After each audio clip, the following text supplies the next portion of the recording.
बकरियां कोल जा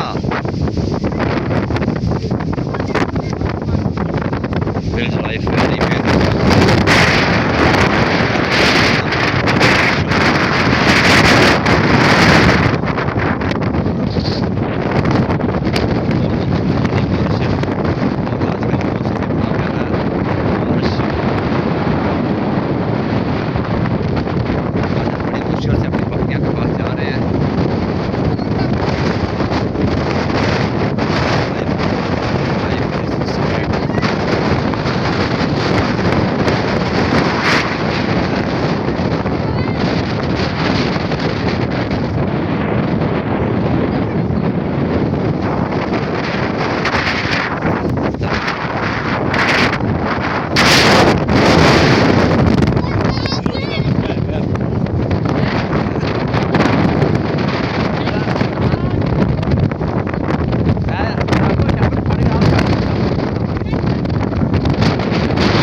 वैसे ना कट्ठा बड़ा ही उत्थे करिए चले मैं इत्थे नहीं वैसे आ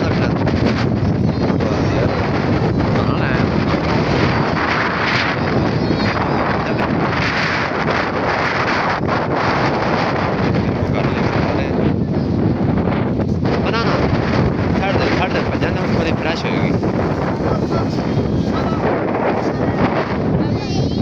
चल चला के कर आया जैम आया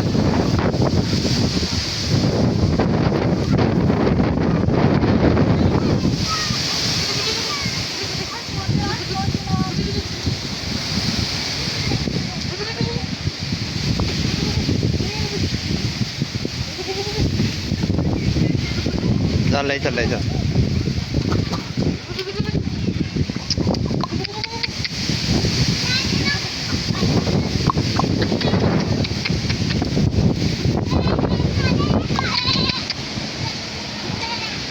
आज हम अंदर ले आए अपनी बकरी नहीं टूटता नहीं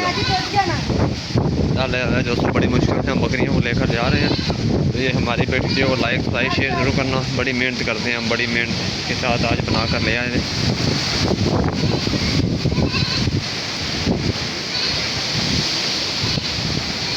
अरे रस्से पा गाले च पट्ठे वे सट